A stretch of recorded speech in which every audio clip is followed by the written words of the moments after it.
channel. We're going to complete the study tonight in 2 Kings chapter 25 and probably just continue in Chronicles. But tonight's one of those, I call it a landmark or a bridge scripture. Tonight we see the fall of Jerusalem. We see him carried away. After almost 900 years from the time of King David and Saul, and God telling them over and over and over, return to me, repent, and I'll be with you. Let's pray tonight. I'm going to ask that.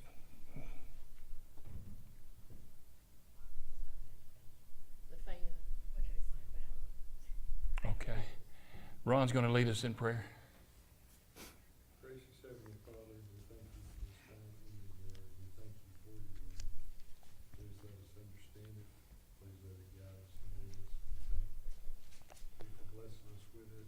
We bless our pastor for bringing this to us in this study. I ask in Jesus' name. Amen.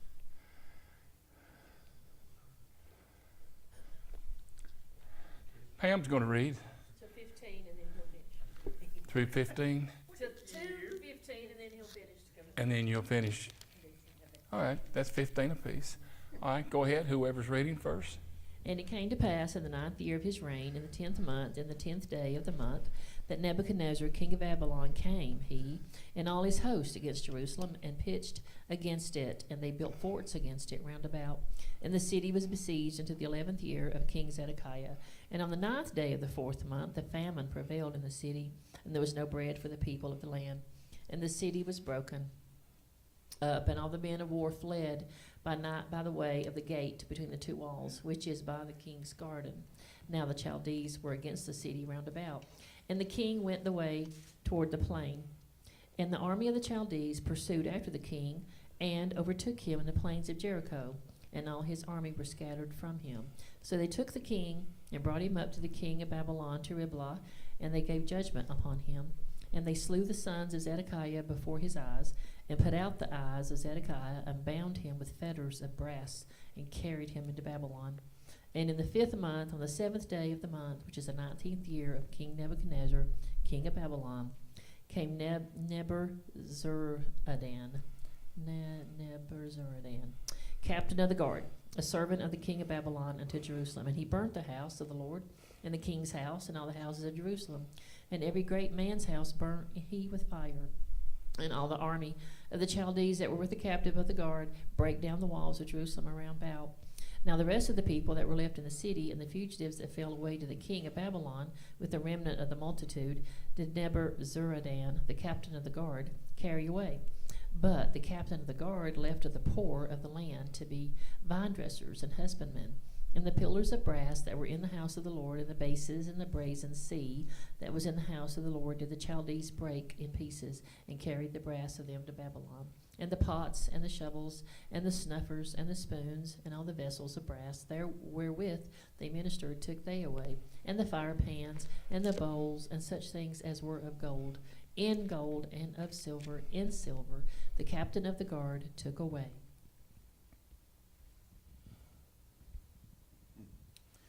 The two pillars, one sea, and the bases which Solomon had made for the house of the Lord, the bronze of all these vessels was beyond weight.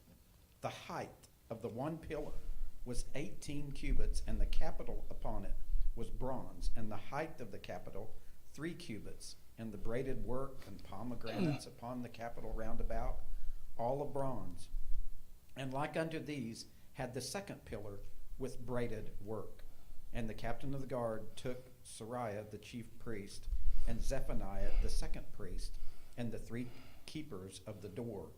And out of the city he took an officer who was set over the men of war, and 5 men of them who were in the king's presence, who were found in the city, and the principal scribe of the host, who mustered the people of the land, and 80 men of the people of the land, who were found in the city.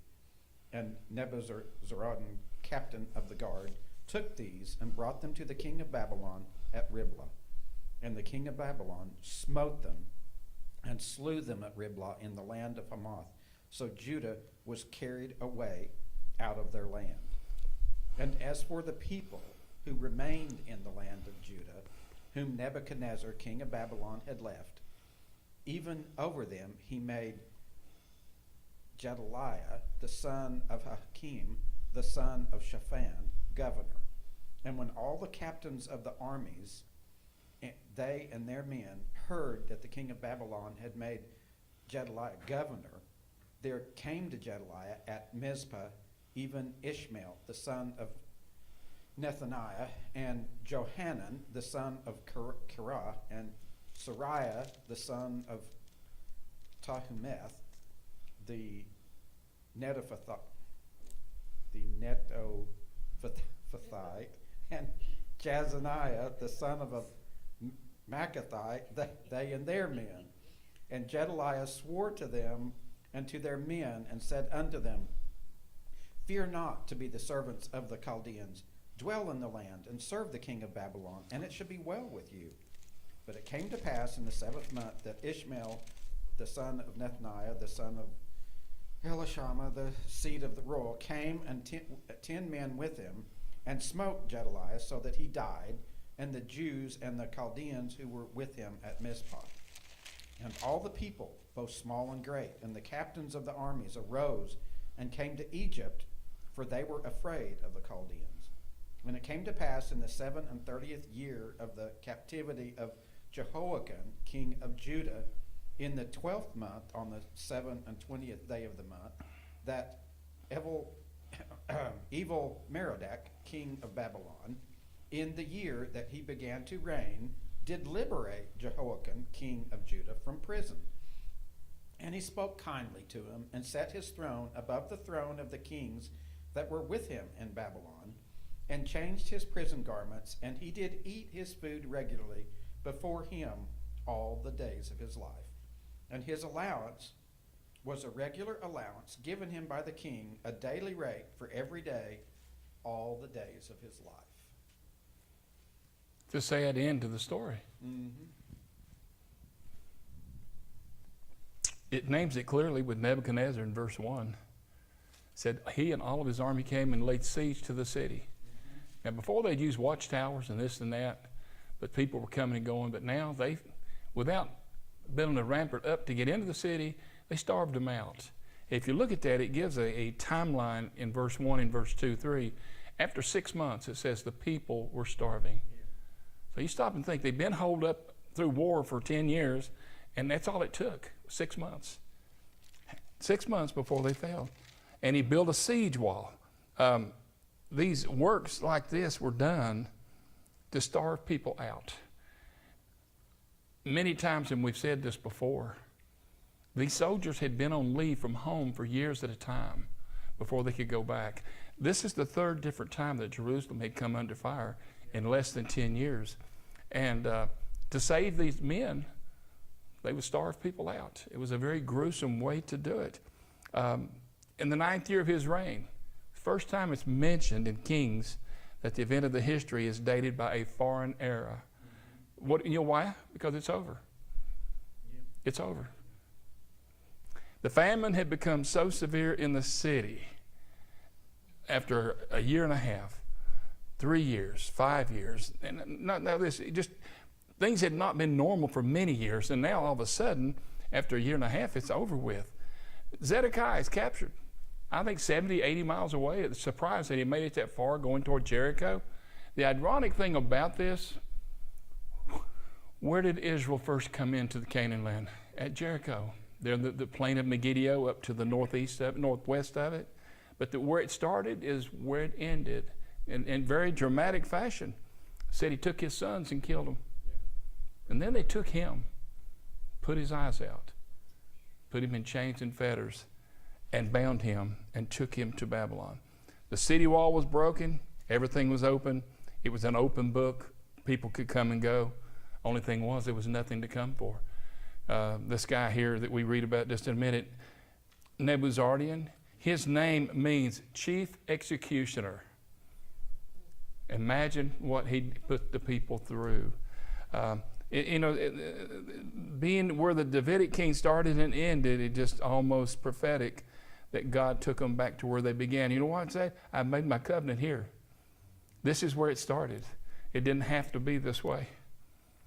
The thing about it too, Zedekiah, he said, I'll spread my net over him. He should be caught in my snare. I will bring him to Babylon. In Ezekiel 12:13, another one of those prophecies, that final king was brought into Babylon. Blinding prisoners was a rare thing to do. It was. It was a very rare thing to do. Most were able, and here's why. They wanted him to work. They didn't want to incapacitate him, as the word would be.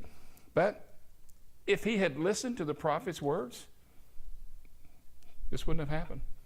It's just so sad that it ended up this way. Bound in fetters, carried away to the court of the one who conquered him. He was taken over by what was foretold would come to be if they didn't change. Isn't it so sad, June? We're repeating it again today. We've reached out to so many families through the years here, and some of you know this by experience. They say addiction, if it is defeated, will go through 7 cycles before it's even thought about being done. 7 different times. I've seen people broken. We've got people in this church that have lost loved ones, in this community that have lost loved ones. And the thing about it, they respected Zedekiah, and in the notes it said they gave him a magnificent burial. I think they thought they'd done away with Israel by carrying him away. You see what I'm saying? By carrying him away, what'd they do? This marauder, this executioner, he destroyed everything. Anyone that had any skill whatsoever went back, and they were left behind. And it says in 8 through 10, it talks about the destruction of Jerusalem. He gave the day and the month, the 19th year of Nebuchadnezzar. Here it is, Nebuzaradan, captain of the guard, a servant of the king. He came into Jerusalem. I'd say people dreaded it when he showed up, with the name that he had and what it meant and the reputation that he had, and broke down all the walls. It declares that when the Babylonians, the Talmud does, they held a 2-day feast there in the temple to desecrate it before they destroyed it. See, they wanted their very existence to be gone. That's what they were after this time. They were just tired of it. When you look at this... Kind of like the way the Romans did, too. Exactly. Well, see, but the Romans would allow you to reign in peace if you would be conquered by them. That's correct. But if you withstood them, they wiped you out. Well, Nebuchadnezzar would have done the same thing if Zedekiah had That's right. surrendered. Jeremiah tried to warn them. Tried to warn him. And they called Jeremiah a traitor. Well, Jeremiah ended up in prison, and then when they came back and came to get him, with the one they left in control, Jedaliah was to look after him and the others. They headed off down south to Egypt. Yeah, they took Jeremiah with them to Egypt. So see, that was terrible. Like we said Sunday in Psalms 137, when they were in captivity, they're conquerors, they're masters. Would hear them sing those old songs of Zion. Sing us a song, pipe us a song. And they say, how can we sing such a song here in captivity when our city at home is in destruction?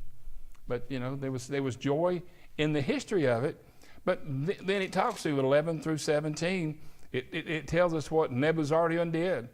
He's the captain of the guard, carried away the captive, the rest of the people in the city, and the defectors who had deserted to the king of Babylon, and the rest of the multitude.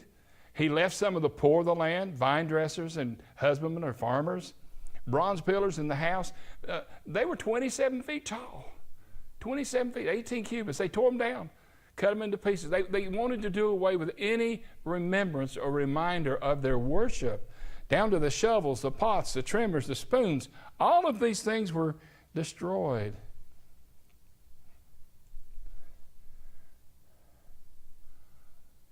This is the third major wave of captivity, and it was the last one that Israel could withstand.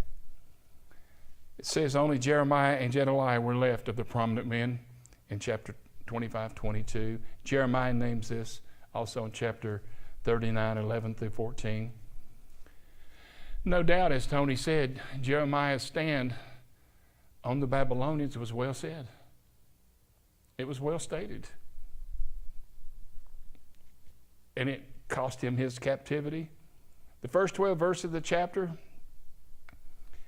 it's like each one was stacked upon the other as a clock ticking down. How long were we in Vietnam?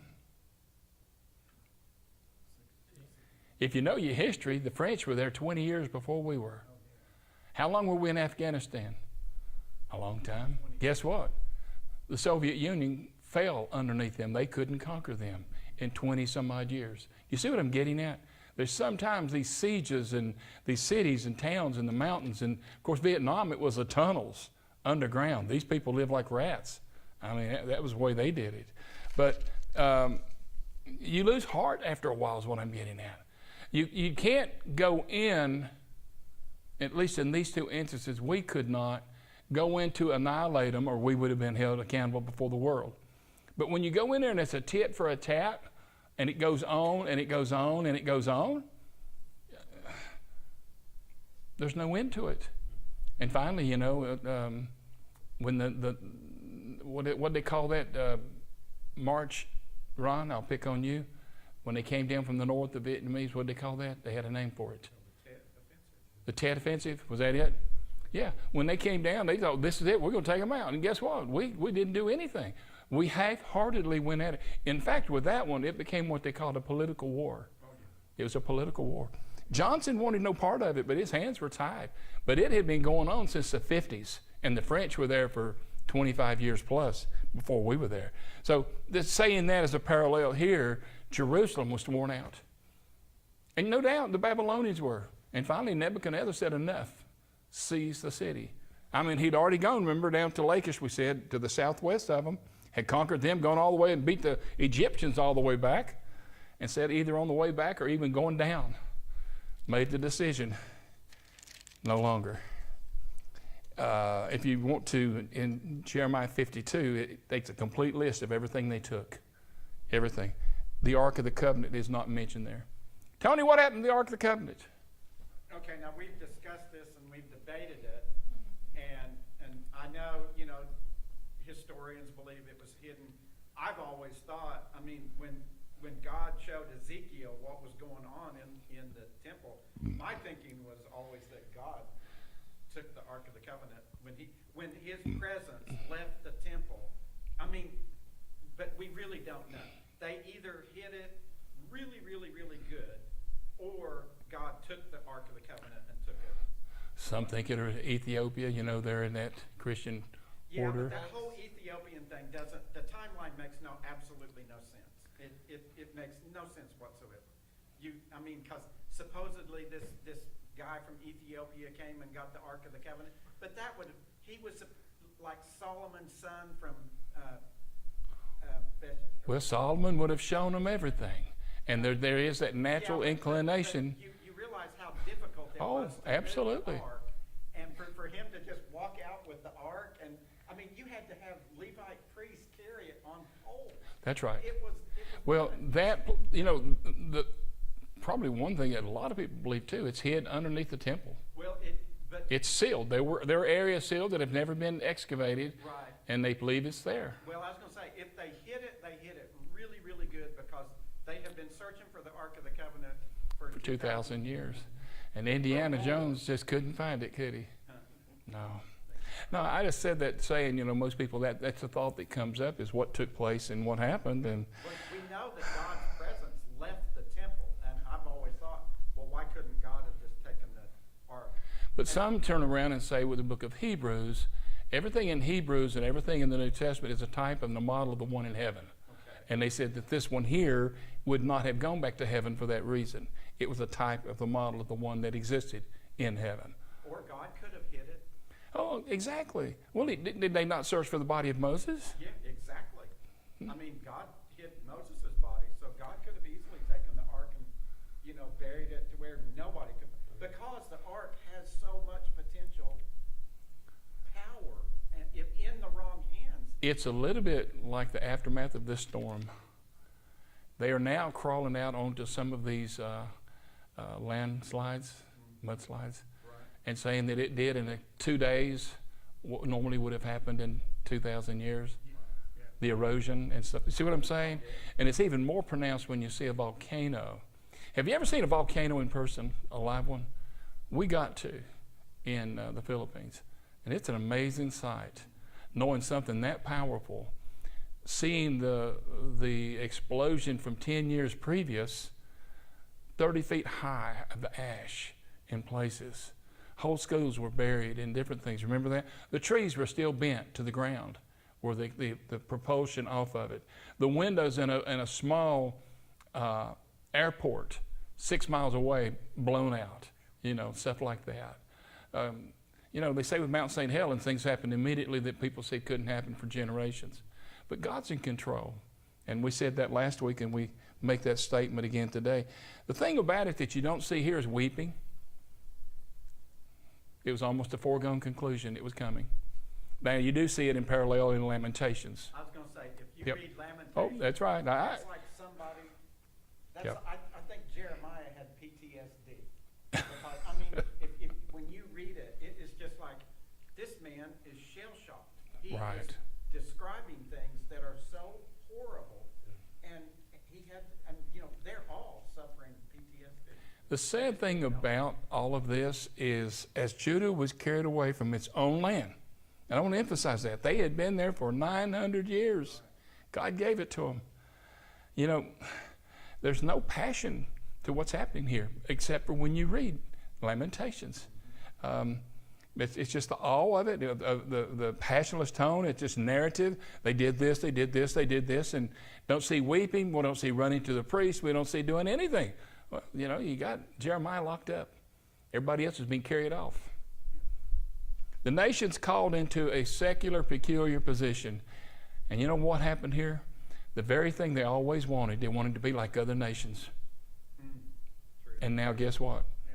The strong man of the land won out, and they became like other nations. If they had followed God, folks, I've read this Bible several times, and I'll need to read it several more times the rest of my life. I don't see where God ever fails. I see where God, what he said here 2 weeks ago to his people, he abandoned the remnant. He said, okay, you're gone. You're going into captivity. He had to do that. The same way God the Father had to turn his back for Jesus to die on the cross. He had to turn his back and say, okay, have mercy upon mercy. I've extended and you've rejected. And it's such a thing that... But God told Moses and Joshua exactly what was going to happen. Oh, yeah, well, they knew that. You're exactly right. Deuteronomy, he told them that, and they knew that. And Moses, from dealing with them for 40 years, he knew what kind of people they were. Yeah. He even told him a time or two, look, these people you gave me. He just said, you gave me these people. They would rather, instead of possess the land that they did for 860 years through strife, to remain peaceably with God for eternity. But the thing about it was idolatry and sin. The remarkable thing is, since they've come back, they've never fallen into that again. That's one thing a lot of people don't realize. But when they've come back, they don't fall into this again. It took that to break them. Their failure to fulfill the responsibility. There's a verse in Luke that says, to whom much is given, much is required. It implies very well. Well, this was given to Israel. And it's required. Just love the Lord your God. 10 commandments and 613. Do you think God gave them something, Dean, they couldn't do? No. God's the one that met them on the mountain. He met them in the valleys. He met them in the water. Everywhere, as long as true as it was, that they depended, as long as they depended on Him. Yeah, they were supposed to be the shining light on the hill for all the other nations to see. You see, they lost all privileges they had of being God's chosen people because of their failure to fulfill the responsibility of honoring Him as God. They wanted to be like other nations. They wanted to imitate the organization and kingdoms and things like that, allying themselves with others. And God didn't want them to ally themselves to one another. He wanted them to stick to themselves. Now, Rely on Him. well, we're supposedly, as Peter would say, a peculiar people. And we're supposed to come out from around those that don't believe. You know, we're supposed to let our light shine, but we're not to fall into their traps. Why? Because God knows in this generation today, we're just as weak as they were in the flesh.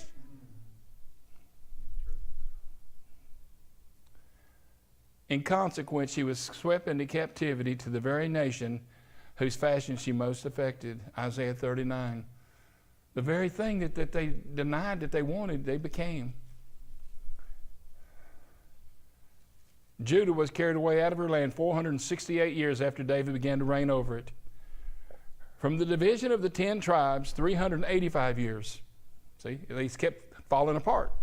See, before David, it was Saul, They didn't need even Saul. They declared for a king. They wanted to be like other nations. And then, from the destruction of the kingdom of Israel, 134 years. And then, over those last ones. And before Christ, 590 years.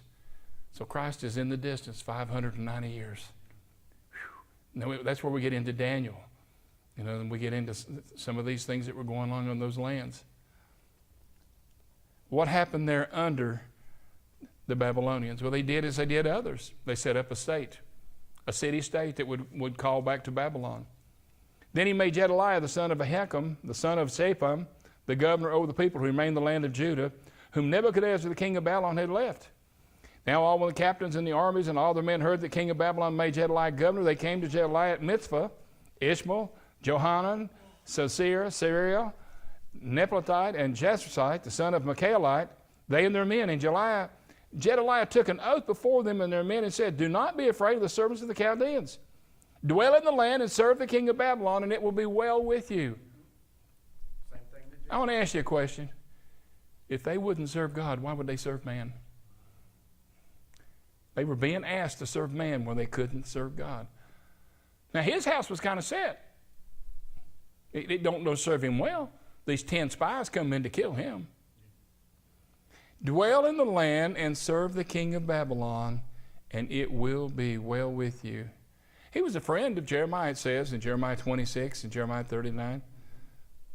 It seems almost unpatriotic and ungodly when they wouldn't honor the nation of Jerusalem state, the city-state, and Judah, Israel, to now honor the Babylonians.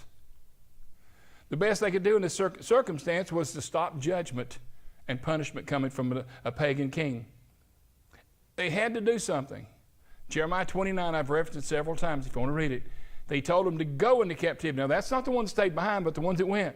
Go there and marry, go there and have families, go ahead and build houses and make gardens, and you will come home in 70 years. They had to accept the hand of judgment from God to do the right thing under the hand of God in the light of the Babylonians.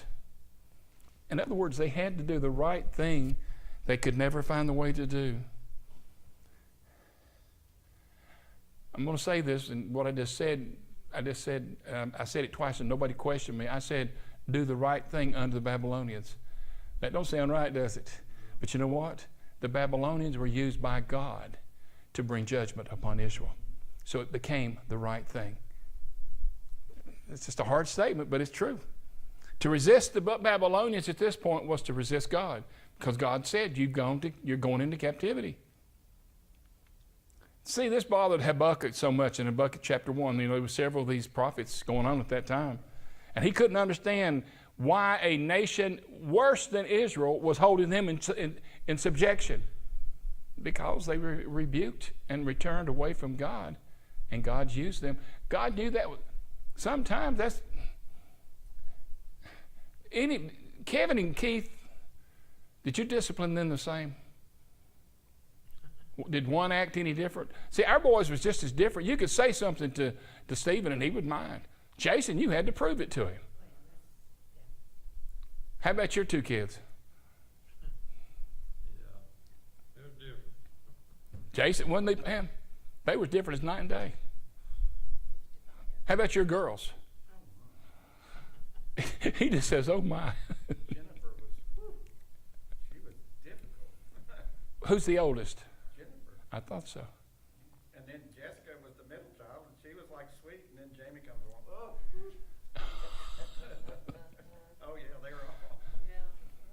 But don't you recognize sometimes they are different, and it takes a little discipline. Well, God saw this, that they would understand the rule of the Babylonians. And that's all they would understand. They understood nothing about prophets and priests and godly kings. I mean, we've been on this roller coaster. We've caught it all through these 800 years. And then something happens. You would have thought this guy, Jedaliah, whatever his name is, in the 7th month that Ishmael, the son of Nathaniel, the son of Elishama, of the royal family, came with 10 men and struck and killed him. Jedaliah. The Jews as well as the Chaldeans who were with him at Mizpah. And all the people, small and great, the captains rose and went to Egypt. Now, does that make sense? No, because earlier you'd have thought there would have been nobody left, but they say small and great, and the captains of the army. Always amongst those left over, somebody rises to prominence. They choose a leader. I guess. You see what I'm saying? Even a gang will choose a leader. Well, that's true. Look what's happening in Haiti. Oh my. Something else. Yep. But then they would go to a defeated nation. Egypt, yeah. You know, I mentioned to you Sunday night, and I'll say it again tonight. Nebuchadnezzar could have destroyed Egypt forever. He drove them, it says, back home and let them be. You know why? The prize was in front of him. Jerusalem's what he really wanted. He wanted Jerusalem. Okay, so if he wanted Jerusalem so badly, why did they raise it to the ground? 3 times, 10 years. I think they were seeing some of the back, like at home. How long is this going to go on? How many men are we going to lose? You know, I really think so. Because you'd have thought, I mean, it was a beautiful city. By all accounts, Well, it was up on the after the first, not siege as such, but the first attacks and the second one, because only the third one brought about an outright siege, the city was being beat down. The city was not, it didn't have the luster that it had 10 years before. See what I'm saying? And then as the great men went out and the wise men went out and the equipped people went out, there was nobody to replenish. And then, you know, the spirit of it was just getting drugged down. And then you got to realize, and there Manasseh was, the worst they'd ever had. Then Zedekiah was just kind of a puppet type thing, hand chosen. And then all of a sudden, and this is the one that I don't understand. Why did God show favor through the Babylonians to King Jehoiachin? It came to pass in the 37th year, verse 27, in the 12th month on the 27th day, that evil Marduk, king of Babylon, that in the year that began to reign, released Jehoiakim, the king of Judah, from prison, spoke to him kindly and gave him more prominent seat than those of the kings that were around him. I mean, he took him out, took off the garments of a slave and a servant, and put him on a kingly garment. He changed his prison garments. He ate bread regularly for the king all the days of his life. And as for his provisions, there was regular ration given him, ration to him by the king, a portion each day all the days of his life. Wow. And the reason it comes out, the strange questions asked, he wasn't the last king. Zedekiah came after him. The only thing my note says on that is that evil Merodach attempted to gain favor with the captive Jews, released Jehoiachin from prison, and treated him well in order to gain favor with the captive Jews. Well, in the same way that Jedaliah was called a traitor, I guess you would say he was, because he found favor with them. He lived the best he could under those circumstances. And I guess that's smart in a way. Guess what? Wasn't nothing coming back. There was nothing to go back to. It was so terrible that Nehemiah would look when the men would come on the travel and, how is it back home? And it's hard, as we get into that, you'll see it, but it was heart-wrenching. Well, they're poor, they're sickly, the land's impoverished, the city's down, the temple's in ruins. There was nothing good that he could come. And through those first 2 chapters, you know, you see that Nehemiah touched it, being the cupbearer, he reached out to the king, saw his countenance was wrong, and you know, if the guy drinking the cup before you don't look well, you're going to ask questions. Well, how can I be happy when the news I'm hearing from home? And then, of course, he rose him up. Now, and Nehemiah, that was after Cyrus had let the Jewish people go back home. Yeah, because others had started. Others, see, in the same way they went out, they came back. Exactly. They were different groups, but they weren't initiated. They'd been home, some of them 20-something years, and the wall hadn't been touched. Right. And it took Ezra and Nehemiah to bring this about. Yeah. You're exactly right. They did restore the temple somewhat, That's right. but they did not restore the wall. Yeah. And They came back in waves, and even, once again, Jeremiah 29, some of the people didn't want to come home. yeah, exactly. Because only about 50,000. When you're living there, they're allowing you to live there in peace, and the city itself at home is in ruins. Why would you want to go back? Exactly. You got to realize something. When the Babylonian king came down, he said, look, he's going to treat you good. He's going to take you to a land. Now, so much of that was, a forked tongue, but they learned to enjoy it. Yeah. They dwelt there, and as long as they could do that, they remembered all those harsh years at the end, some that could. Now, a lot of them were dying out. Now, then on the other thing, in 70 years, a lot of them had been born there that didn't know what Jerusalem was. They're sort of like the captives and the captors. Mom, Dad, you sing about Jerusalem. Tell us more. Mom, what happened? Dad, what happened? It loses its luster. It's almost like it was in past tense. Well, the promise was that God would bring them back and they would live there again. Well, and some of them that did come back kind of remembered, and the old men, they would have been old men, and they wept because it just, like you said. Well, even when they built the temple back, some of them looked at it and frowned.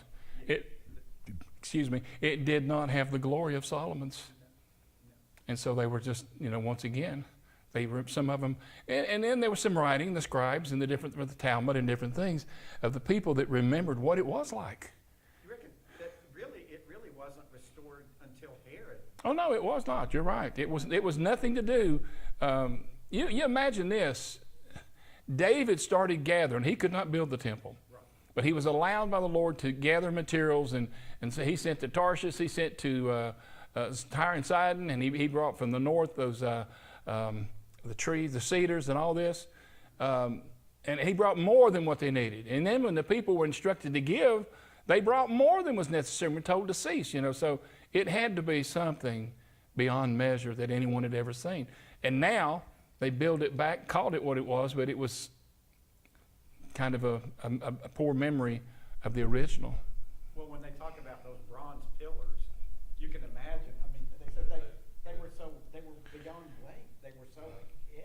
Well, they were 27 feet tall, and then they had the 3 foot tall piece on top, they called it. There was like a 5 foot tall, yeah, 3 meters it says.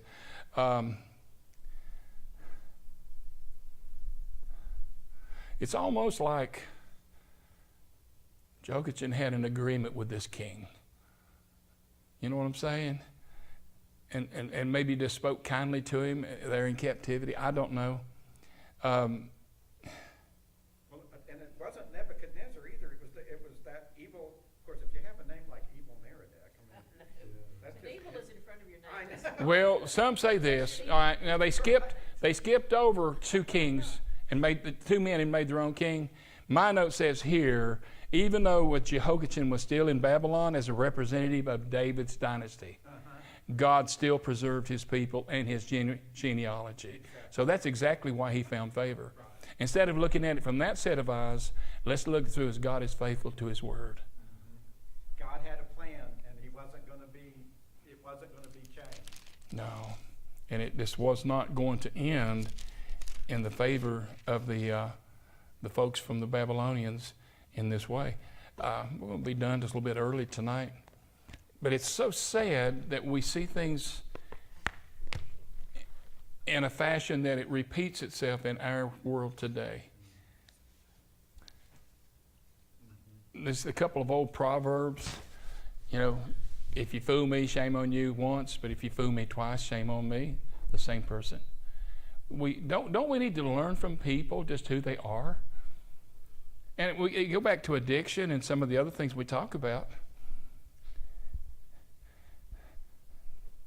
When I see somebody I think is really broken, my heart breaks for them all over again.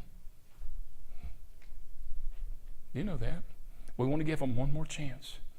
Is this the one that finally they come out of it? And we just don't know that that's the case. There's as much scandal sometimes in good giving and receiving than there is good that gets out to people. We see the best in people during a time like we're seeing with this terrible hurricane. Pam said something to me yesterday. Now, who's calling the preacher on church night? It must be a spam call.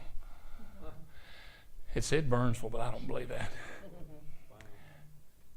But she said, we have seen something that happened in 48 hours that some people never see in the existence of time. 5%, Cliff. 5%. The geological event is talking about that we've experienced. The wind, the flood. Okay, let me ask you the question. In the last few days, I've seen more pictures of the mountaintops than I have the rivers. People have finally cut through and got up. Have you seen the damage done on the Elk Mountain Parkway? It's amazing. And if you get on the east ridge of Rims Creek, it's absolutely amazing. And they say when you go over into Burnsville, The mountain was just laid flat. yeah, The whole the whole mountain was just laid flat. there's spruce pine. So what she's saying there is we saw the water, we saw the wind. Now what was the other part? Landslides all And now the landslides that come after it. Over 1,000 landslides. I think it's 2 now. I think. Isn't it What's that? 2,000 landslides? Almost 2,000. They say the 2 up in Coleman Boundary they've not really dug into yet. They won't let nobody go back.